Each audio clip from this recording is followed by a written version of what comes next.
शैलेशदयापात्रं धीभक्त्यादिगुणार्णवं यतीन्द्रप्रवणं वन्दे रम्यजामातरं मुनिम्.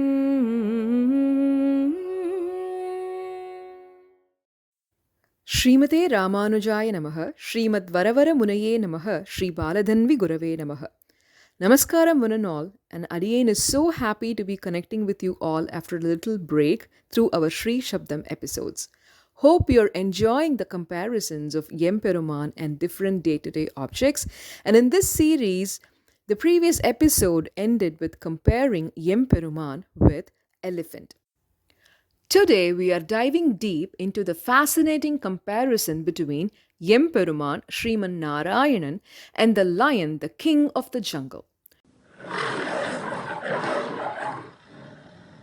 Are you ready to discover the parallels between these two majestic figures?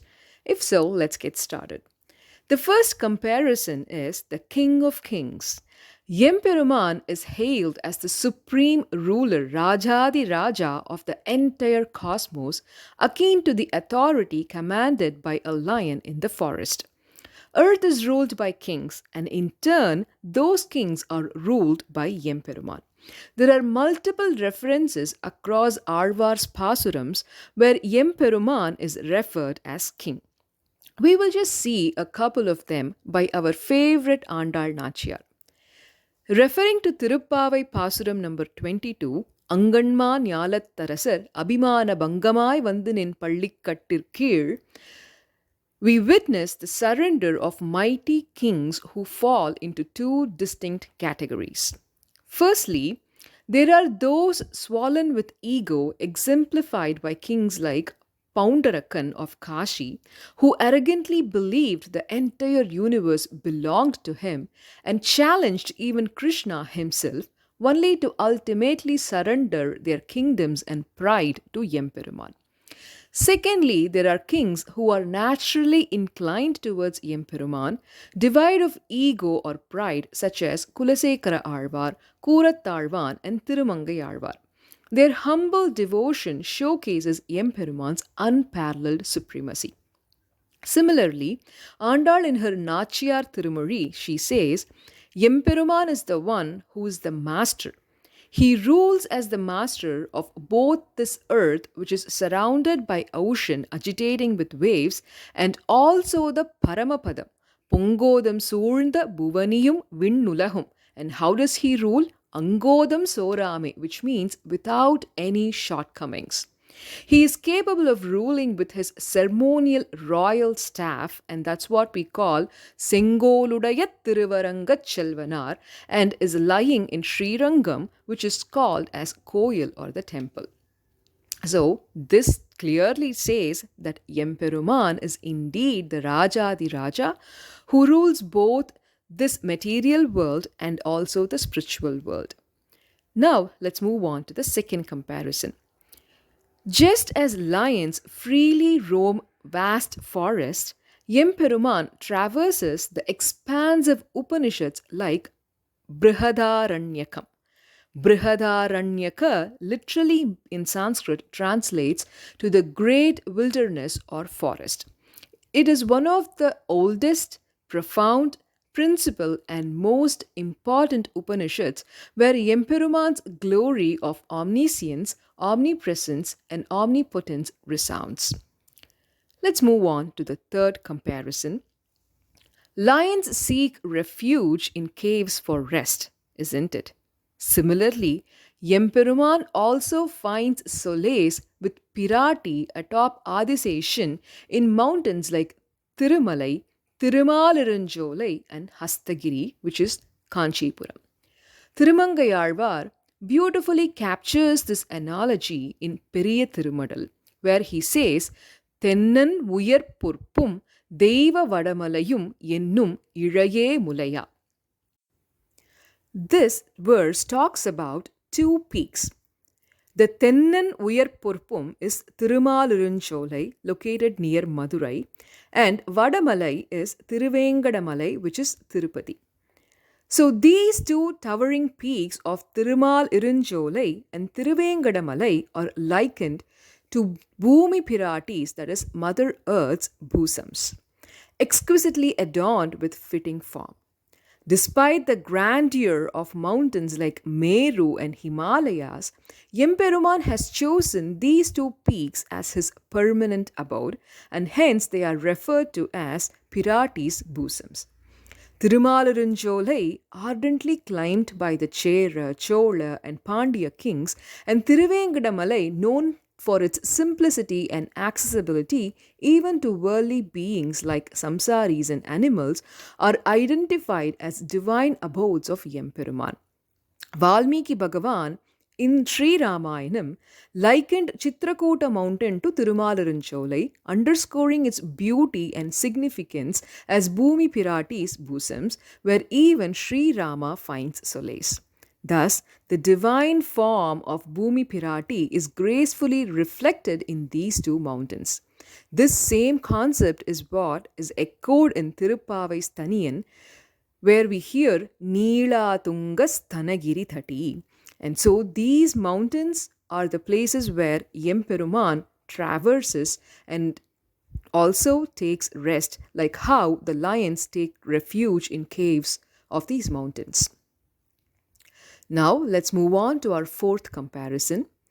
Just as lions cannot be controlled by anyone except their trainers, Emperuman cannot be controlled by anyone except his devotees.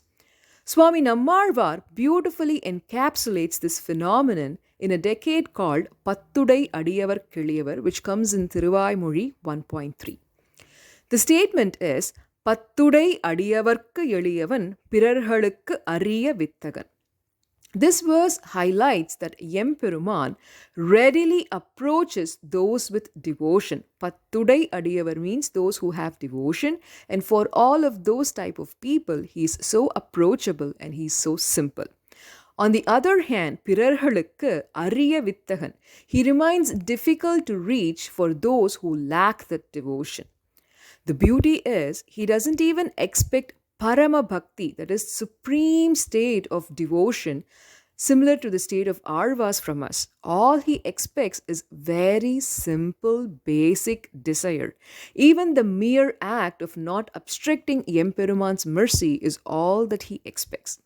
Just as Emperuman himself, as Sri Rama states in Sri Ramayanam, Mitra Bhavena, when approached with Advesham, no hatred, and Abhimukyam, friendliness towards me, I will never abandon such individuals, indicating his relentless pursuit to bestow his grace upon all. Emperuman treasures this innate desire within us, elevating us to the status of Mahalakshmi and making himself entirely available to us. And for such devotees like Pandavas, he even goes to the extent of serving as a messenger or charioteer to them. Conversely, Emperuman remains beyond the control of those who seek to exploit him for personal gain. This astonishing aspect is reflected in various narratives, such as his refusal to yield to Duryodhana's desire and Ravana's futile attempts to control him. So these examples highlight Emperuman's profound relationship with his devotees, akin to how lion has a profound relationship with its trainer. Now let's move on to our fifth comparison, which talks about the graceful gait of Emperuman and lion. Just as lions boast a graceful gait, Emperuman too possesses a majestic lion-like stride. The processional deity of Srirangam, Namperumal, is renowned for various types of gait, up to 18 different types. Both Sri Rama and Namperumal are admired and celebrated for their majestic lion-like walk, a trait deeply ingrained in their divine persona. A fascinating incident from the Sri Ramayanam encapsulates this notion. Let's take a look at that. On the day of Sri Rama's coronation, Sri Rama prayed to their Thiruvaradhana Perumal, that is, their preceding family deity, who is none other than the present day Arangan of Srirangam, that he should not be crowned as the Yuvaraja, but to embark on his mission in the forest. He besieged Arangan for the blessings of a majestic gait as he would traverse the entire forest during his avatar. Srirama indeed acquired this majestic walk, a quality so enchanting that even Sumitra cautioned Lakshmana not to be entranced by it while guarding Srirama in the forest. Sumitra was confident that Lakshmana would accompany Rama to the forest and also aware that he would be cautious while guarding him. However, she cautioned Lakshmana that although it may not matter when Rama sits or sleeps, his unmatched gait while walking would captivate anyone who is watching it. So she instructed, or in fact ordered, Lakshmana not to be entranced by Rama's walk and to remain vigilant in guarding him. That was and is his majestic gait, unmatched and divine.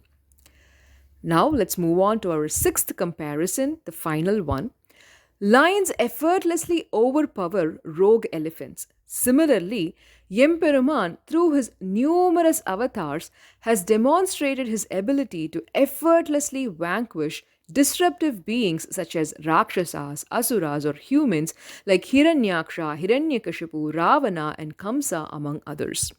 The Arvars have glorified this divine attribute in countless verses, exemplified by Andal's invocation in Pollavarakkane Killi Kalaindane, depicting his ability to effortlessly slay enemies without breaking a sweat, and encourages us to even go and sing his glory, Kirtimai Padipoi, says Andal. So, in conclusion, Emperuman, like a lion, reigns as the king of kings, ensuring harmony in the cosmos. Through ancient scriptures and verses, we witness Emperuman's devotion to his devotees and his unmatched strength in defeating evil. From Tirumalarunjolai's peak to Sri Rama's captivating gait, each aspect reflects Emperuman's grace. Credit goes to PBA Swami, Sri.PrathiVadi Bayangaram Annangarachariya Swami, for illuminating us with this comparison, offering timeless wisdom in celebrating our Rajadi Raja Sriman Narayana. See you all with the next episode with a different comparison. Until then, Dhanyasmi Srimathae Raamanujaya Namaha. மாரிமலை முழைஞ்சில் மன்னி கிடந்துறங்கும் மாரிமலை முழைஞ்சில் மன்னி கிடந்துறங்கும் சீரிய சிங்கம் அறிவோத்து தீவிழித்து வெறிமையே பொங்க பாடும் பேந்துதறி வெறிமையே பொங்க பாடும் பேந்துதறி மூறி நிமிழ்ந்து முழங்கி புறப்பட்டு மூறி நிமிழ்ந்து முழங்கி புறப்பட்டு போதருமா போலே நீ பூவை பூவண்ணாவும் போதருமா போலே நீ பூவை பூவண்ணாவும் கோயில் நின்றிங்கனே போதருளி கோப்புடைய சிறிய சிங்காசனத்திலிருந்து யாம் வந்த சிறிய சிங்காசனத்திலிருந்து யாம் வந்த காரியமாராய் தருளேலோர் எம்பாவாய் காரியமாராய் தருளேலோர் எம்பாவாய்.